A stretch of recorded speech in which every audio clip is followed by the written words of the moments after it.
What's up, folks? Welcome to Game of Thrones Season 3, Episode 4 review. And their watch has ended. Now, before I get started with this review, I apologize that I didn't review last week's episode, The Walk of Punishment. I was a little tired, and I just didn't get around to it. So, apologies on that. I really have no excuse for it other than I was tired.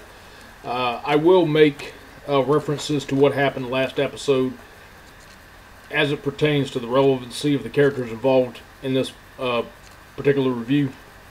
So there is that to go into it with. But without further ado, let's get this started, shall we? Another great episode. God damn, I love progress. HBO had a weak season start, but it finally getting rolling. I'm liking this. This episode is a lot of talking, but thankfully not, Lucas Star Wars prequels quality of talking. We actually do have some developments here. We have some real character stuff which can't help but grasp you into it and just get invested with them. This episode is good even for non-readers who started off disliking some characters a lot and really just draws you into starting to care about characters. Now we're seeing the grays of the world of Westeros. And let me take off my glasses too because I can't stand seeing myself with a freaking glare. Look and see this beautiful face before you. It just screams dead sexy. I don't know. Fuck it. I'm just sitting there drinking Mountain Dew and talking Game of Thrones, so bear with me. But, yeah. Where do we start with this? Let's start off with what's not here. Caitlyn is in this, but the way that she's in it, I'll cover it in a little bit. We don't have Jon Snow this episode, which I'm not really complaining about because his part hasn't really been that exciting to me. As pertains to what next week's episode is named, as a reader, I know what's going to happen, so let's just hurry up and have it fucking happen to him so everybody will just be talking about it. But that doesn't mean there's a lot of other interesting things that ain't happening in this show. Let's start off with King's Landing. Now, Tyrion and Varys are talking in this, and Tyrion comes to Varys for help because he's in a very bad situation. His father has undercut him, and he certainly laid out an episode or two ago exactly why that he doesn't want his son getting the inheritance that his older brother doesn't have, or that his older brother is entitled to, even though he's Kingsguard. Tyrion's in a very bad situation. He comes pretty much asking Varys for help because he has more influence than he does. He has more pull in the small council, and he doesn't really have a lot of good stuff to do with the jobs. He can't get the grasp that he once had on the city before Blackwater happened and his father came back into King's Landing. So, in kind of an answer to this, Varys tells his backstory about how he became a eunuch, and besides the fact that he got his fucking balls chopped off, he lays out a lot of, just a lot of I'm grasping here, the post-traumatic stress that went along with such a thing. And it's not just, him physically losing something important to him, it's the mental abuse that stuck with him. And this is going to be the first of quite a few that you see in here. Varys is real upset, and basically in the conversation what it tantamounts to is Tyrion wanting revenge for the situation that he's in. And while Varys is talking and telling Tyrion about where he came from and all that, saying that, despite what happened and despite the fact that I was at the hands of a cruel master, I will myself to live. And while this is going on, the spider is actually crowbarring open a box, and Tyrion does take the time to notice that it looks like there are air holes in this. Well, the lid comes off, and we see this decrepit old man inside who is probably a shadow of his former self, whoever he used to be. And Varys identifies him as the former master who abused him, and seems to have found some therapy to get over his past abuse, and kind of lays out the fact that, as a eunuch, it's not really being the master of coin that is the most powerful for a person if you're choosing to string power through the sidelines. It's the power of information. And just, it's a nice analogy with, him being the spider that's weaving the webs all through the kingdom, and, Tyrion kind of takes this into mind. And it really lays out a lot of Varys' background. Certainly makes me invest with the character, and even not a lot of non-readers who have never read the books found themselves disliking, the Spider, Cersei, Jaime, even Theon for all the shit that he pulled. There's a lot of gray introduced into this episode, and characters showing chinks in their armor. The walls that they've built up around themselves are cracking, crumbling down, and we're seeing genuine characters evolve before our eyes. It's the high point of why I like the show. Now, while this is going on, Varys pops up in a couple of other scenes. There is one in between him and one of his birds is singing to him about Littlefinger. And there's also a point of conversation in between Varys and Tyrion. The fact that Littlefinger is essentially the most dangerous man in Westeros. Not just for the fact that he has information, but the way that he plays the Game of Thrones, so to speak. He has an agenda, and they find information about said agenda and what they think that he's planning on doing. And it's really interesting stuff, too. Then we get off with Cersei and Lady Olenna, the Queen of Thorns. I'm still fucking loving this character. I still say it again, she is a medieval version of Ma from the Golden Girls, and I just really like her. Speaks her mind, makes no qualms about it. There's an interesting little conversation in between her and Cersei about motherhood and about what they feel for their sons. Cersei, as a woman, recognizes the fact that Marjorie is manipulating her son, and just pretty much has her boy eating out of the palm of her hand. And this is kind of a twofold type of jealousy here. On number one, she doesn't like the fact that her own flesh and blood is being manipulated, but I think it's also kind of the point, too, that she was the most important woman in Joffrey's life, and that hold that she had is slowly starting to be lost, and she doesn't like that. There's an interesting little conversation that unfolds. It's short, but it's an interesting little conversation in between her and Olenna about the problems that they feel for their sons, and just kind of a view of men in general of those times. Men desire power, but they also seek things that will ultimately lead them into the grave. And Lady Olenna makes this pretty much aware. And good stuff is unfolding here. Like I said, a lot of conversation in this episode, but certainly not uninteresting. Joffrey's showing it off here. He's strutting. He's wanting to be the macho man for this betrothed woman who's going to become his queen. And there's even a point in between Marjorie and Sansa that pretty much lets them know this, and kind of some other things to where maybe that Marjorie may or may not be wanting to help Sansa out of her current predicament. A lot of good stuff all around. Then we go into the garden. Now, the Queen of Thorns and the Spider meet up, and they have conversation about Littlefinger and about what his agenda is. So basically, we're just kind of fleshing out the characters, but we're also fleshing out what they may or may not be doing. Now, even as a reader of this series, I didn't get to follow these characters because they didn't have their own points of view in the book, so there are some surprises laid in store for me that I genuinely don't know what's going to happen with them. It could be that what might have happened in the books is entirely unfolding a different way in this television series. Now, I've talked enough about King's Landing. Oh, wait, before I do leave this, again, with characters that you normally find yourself not feeling sorry for,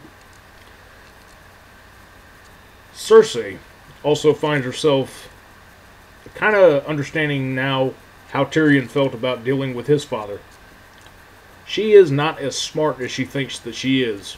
Now, of course, there's the analogy that in nature there is nothing more dangerous than a mother protecting her children, but at the same time, she has to come to understand that she's not as smart as she makes herself out to be. Tyrion let her know this, and now her father damn well lets her know this. And, really good stuff going on here. But there's also that abrasive brush off that Tywin gives to his daughter.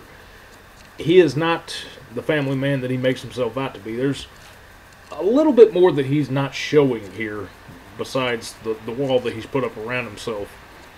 And I think this kind of backs off of the fact, too, that the way that he treated Tyrion and the reason why he told his son that he pretty much hates him is the fact that his wife has died. I'm kind of wondering if, just because of her loss, that he felt so bad, that's why he's immersed himself in his work so much. Now, whether or not that's the case about why this character turned out this way, it certainly makes sense why he would treat his other children so harshly. It seems that he prides Jaime more than anything else. And maybe he's throwing up a wall. Maybe he just doesn't give a shit. We're not sure. And it's these complexities that I really like trying to decipher in this show. Now, I babbled enough about King's Landing. Let's talk about what's going on in the rest of the world. Now, the Southlands with Bran, I'm not going to spend too much time on that because we didn't really spend too much time with him this episode. A small 3 or 4 minutes of filler material, more or less. I get it kind of. I get pretty much what it says for the character, but it's just filler material nevertheless. Kid has a dream. He's still pursuing the three-eyed crow, and he's kind of reliving the fall that crippled him, so to speak. Except that it's his mother who kind of, maybe not intentionally, but just kind of drives him out of the tree. He's kind of having to find himself grow up real fast, but at the same time, I think too that he's still kind of missing his mother. And it was just a nightmare scenario when he wakes up, and it's... I mean, I get what they're trying to do with it, but it's filler material, and it's really the weakest part of this episode to me.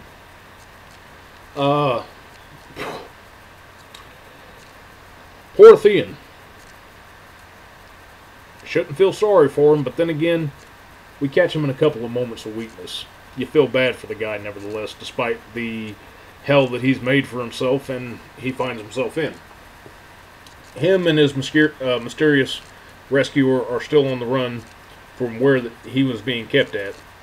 Now, last episode, this fellow came up and saved him from a literal ass raping by a bunch of guys who are getting ready to go deliverance on him.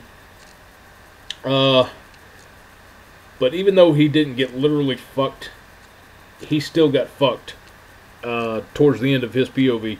Now, there was a moment where he wasn't entirely sure where he was going, and he's vulnerable. The false bravado is down, and we see that he's still having daddy issues.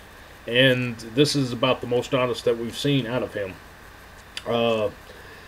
Maybe catching a little in regret the fact that he kind of acknowledges that he is not the man that his father wants him to be. He's not tough.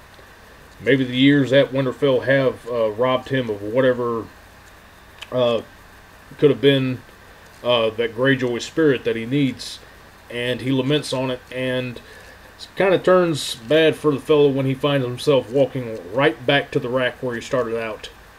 Roose Bolton. Minor character in this series, but man, do they have some tortures in store for him, and the entire escape was just revealed to have been a ruse to further torment the character. Don't like him, but again, you're still feeling sorry for him. I like that. Now, we cut off from that. Let's head north of the Wall. Even though we don't have Jon Snow in this episode, we get some major developments with what there is of the Brotherhood with Sam and the Bear and the rest of them at Craster's Keep. lot of stuff going down. Just the hell that they've been through has finally taken its toll, and a lot of bad seeds in the Night's Watch. They finally snap, and them and Craster go back and forth. The Bear's trying to maintain order, but unfortunately Commander Mormont can't hold it since he's outnumbered by so many bad men. And basically the Night's Watch turn on each other, and Craster is killed in the ensuing cause of the fight. And unfortunately the Bear is a casualty out of this too. But while all that's going on, and in case anybody's wondering, the reason why I call him the Bear and sometimes refer to Jorah Mormont as the Bear is the fact that they are brothers. Unfortunately, we lose Commander Mormont. But in that course, Sam takes the opportunity to run and save one of Craster's daughters that he did befriend, Gilly, and her newborn son, who, if Craster had found out about him, he would have just left for the White Walkers. And they escape. But as he escapes, the one that was giving him shit from a couple of episodes back vows that if he finds him, he's going to slit his piggy throat. And he's certainly in a hell of a lot of trouble right there. Now, while this is going on, the stuff there, really good stuff, a lot of action in it, but it was kind of a short point, and it was just showing a lot of the breaking and just a lot of the bad elements that do emerge out of the Night's Watch. Let's flash forward to go back to the Southlands for a minute, because we do have Jaime and Brienne to talk about. Now, I've said this before, and which, by the way, too, a couple of casting calls I'm going to throw out there. I love David Gimmel's Legend, and the guy that was playing Commander Mormont, actually, I totally saw Druce in him. Druce is one of my favorite characters out of Legend by David Gimmel and the Draenei Saga. If you get a chance to read all those books, highly recommend it. They're well worth it. But Jaime and Brienne are in trouble. Now, I've said before, I kind of favored Jaime as a casting choice if WB ever got their shit together and made an Aquaman movie. And the hand being cut off last episode totally screams Arthur Curry to me, and it also leaves Jaime a pitiful wreck. He's actually got his hand hung around his neck by not Roose Bolton, but Vargo Hoat, who is leading the group. And which, by the way, too, I kind of have to complain, because there's a point when they get back to the place that they're going. Vargo Hoat is nicknamed the Goat because he has kind of a bleeding sound to him when he laughs, and he talks with a bit of a lisp and a thick tongue.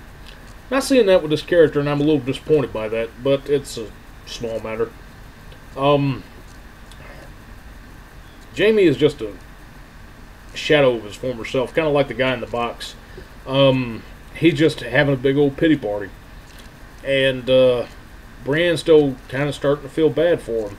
I think it was a little bit of that respect that built up out of their clash, and at the same time, even though Jaime is missing his primary sword hand, he still shows that he's dangerous enough. And it kind of shows in the mentality of the men who are transporting him. You know, there's a reason why he's called the Kingslayer. He may not be the best with his left hand, but he's still a force to be reckoned with, and that kind of buys him some time from keeping the men from wandering in on him. Jaime and Brienne are kind of starting to form a bond with each other now. As to whether or not it may be a little bit of light going on in between each other, I think it's just more from the fact that they're in a very bad situation and they have to work together to get themselves out of it. And that's kind of starting with Brienne lighting a fire under his ass. You know, Jaime has been privileged all of his life, and he's kind of having a taste of how hard some of the smaller people of the world have it. And, you know, really nice stuff. We haven't really seen Jaime start to grow as a character per se. Now, we did have him, you know, doing a little bit of decent act in the last episode trying to save Brienne from being raped, but it's, you know, it's slowly coming around. And then we get to the end of the episode. Let's see. I don't think I'm missing anything. King's Landing. Oh, yeah. Before we get to the capstone of the episode, I do have to talk about Arya's POV. We come to the cave, which is the home of the Brotherhood Without Banners. Let's call it the Brotherhood Cave. And we're finally introduced to the leader who I've been looking forward to this season, Barrett Donadorian, the Lightning Lord, head of the Brotherhood Without Banners, and pretty much we spell out still for the fact, especially when they're talking about punishing the Hound for some of the crimes that he's committed. He is very much for the little guy. Now, while we're concentrating on all of these characters who are up in, more privileged places in the world commanding these armies, there's still the small guys out there. A lot of regular people who are getting caught in the crossfire, and Barrick and his group have taken it upon themselves to be the ones to stand up for the common man and deal out some good old-fashioned justice. And lo and behold, they have the Hound in their possession, and they're ready to actually have some trial by combat for his crimes. Now, he's getting a lot of bias for the fact that he is a Clegane. He may not be Gregor, but the name certainly carries a lot of bias from the men that work that have been affected by him in the past. And they can't really prove the crimes that he's committed of. The Hound is also a bit of a complex character, even though you want something bad to happen to him. He's like, oh, hey. Fuckface is sitting there and saying, hey, I did a lot of bad things, to be sure, especially when Arya jumps up and said that, hey, you killed my little friend back at Winterfell. And, the Hound, despite the fact that they're making him out as a psychopath, there's a bit of honesty to him. In fact, he owns up for the crimes that he did commit and strongly denies the ones that he did not commit. So, kind of crazy when some of the psychopaths out there are being the most honest with you. But they are deciding to do a little trial by combat with the Hound, and it's kind of ending right there, but it's still an interesting situation unfolding. I say that a lot for a lot of the situations in this series, but also major props on introducing the Lightning Lord into the group, and like to get a little bit more information on this one true God that he serves. Which, also, there's something else I meant to mention too. I forgot to talk about it with King's Landing. But when the conversation in between Joffrey and Marjorie was going on, and they go out there and wave to the people, and trying to get, Marjorie trying to get Joffrey to see that she's got the people on his side. They did a terrific job with the Temple of the Seven and the outside of it in general. It's just a really beautiful set piece. Don't know how long it took them to come up with it, but major props to the studios on some great backgrounds for that place. Now we lead off to the capstone of this episode and way to close an episode 2. Now, I gotta say this. What they did with Daenerys at the end of last season, where they dragged the part where she was dealing with the guy who looked like CeeLo Green, dragged that out for 5 episodes with the House of the Undying. I hated that. She gets her Unsullied this episode. And it's glorious. So, she goes and makes the deal, gets 8,000 Unsullied, and gets Missandei, the Quarth girl who is translating for. And she does it in exchange for a dragon. Slave Master is there. And the Slave Master, he's full of himself. He thinks, I've got this little Westeros whore right here in my pocket. And Daenerys shows that she has been playing a lot of her cards close to the chest. Jorah's sitting there, he's worried, Barristan's worried. But now, that bullshit from last episode where they were just dragging that out with her and kind of really downplayed her character, which this is one of the high points with her from the books, at least book 3, to where I felt like she was still flat, but there were moments that she shined through as a character. This is conveyed in this episode. She shows that she is a queen. My Khaleesi has come. Daenerys Stormborn, Daenerys Targaryen, the mother of dragons, emerges. The fire rises, and she double crosses the slave master. She throws down. They exchange the whip. She has her dragon on a leash. He can't control it. Not a true dragon, like Viserys. But she shows that she is one. And, you know, she's compassionate, but she still rules with an iron fist. And, man, just seeing that queen, just seeing the queen that is inside of her, that dragon awaken, just really excited me there at the end of the episode.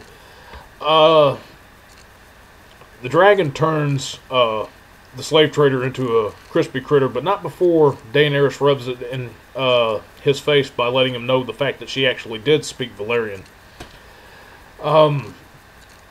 Everybody's shocked by this, and then that rallies them so much more behind her. Now, after she kills off all the soldiers by ordering the Unsullied to do that, she takes and she frees the men.